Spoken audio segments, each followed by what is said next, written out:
I wake up in a forest and I'm already running. I don't know why I'm running. I don't know who I am. All I know is that something is wrong. My lungs burn as I push through the trees, branches clawing at my face like they're trying to hold me back. The ground is uneven, slippery, but I don't dare slow down, because I feel it. That sense that if I stop, something will catch me, and then I hear it, a scream. A woman's voice, sharp and desperate, cutting through the silence of the woods.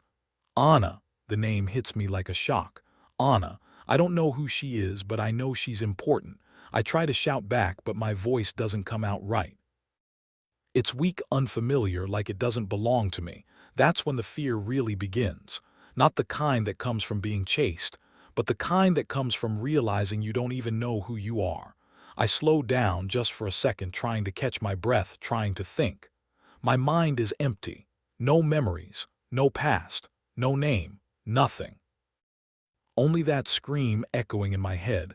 Anna, I start moving toward it. Each step feels heavier than the last, like the forest itself is watching me. The air is thick, quiet, too quiet. And then suddenly I stumble out of the trees. In front of me stands a house. No, not a house. A mansion, old, silent, watching.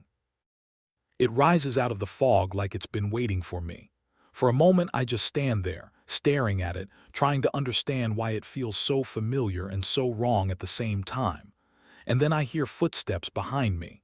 Slow, deliberate. I turn, but before I can see who's there, something slams into me. Pain explodes through my head and the world goes dark. I wake up again. But this time I'm not in the forest. I'm lying in a bed, soft sheets, heavy blankets, a ceiling I don't recognize. For a moment I think it was all a dream. The running, the scream, the fear. But then I sit up and I see my hands. They're not mine. Older, heavier, different. I rush to the mirror, and the face staring back at me is a stranger's, not just unfamiliar. Wrong, because somehow, impossibly, I know one thing for certain. This is not my body. Voices echo outside the room. Laughter, conversation. Life continuing like nothing is wrong, but something is wrong, very wrong, because I don't know who I am and now. I don't even know who I'm supposed to be. And somewhere deep in my mind, that name returns. Anna, waiting, calling. I don't recognize the man in the mirror, but he's staring at me like he knows something I don't. Older, tired. A heaviness in his eyes that doesn't belong to someone who just woke up. I touch my face slowly, feeling the shape of it, the unfamiliar weight of it. This isn't a dream. Dreams don't feel like this. Dreams don't make your heart race like you're about to be hunted. A knock breaks the silence. Sharp, sudden, I freeze. For a moment, I don't answer. I just stand there staring at the door, waiting for it to open on its own. It doesn't. Another knock, more impatient this time. "Sir, you're expected downstairs."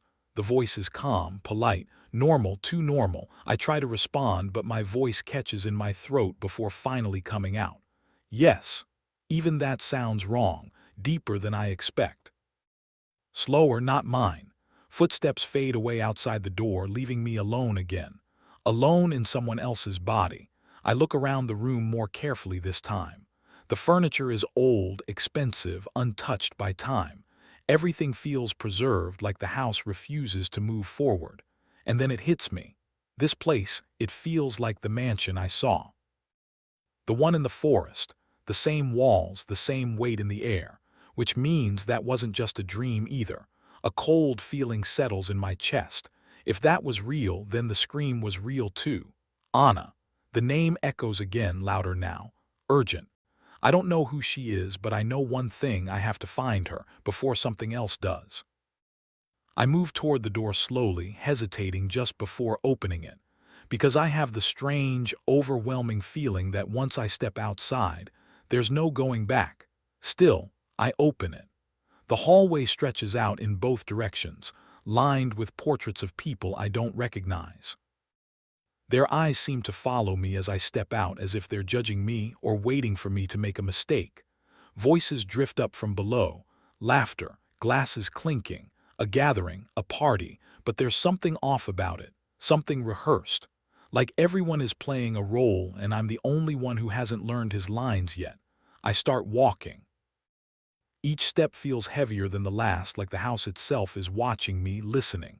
And then a voice right behind me. Low, urgent.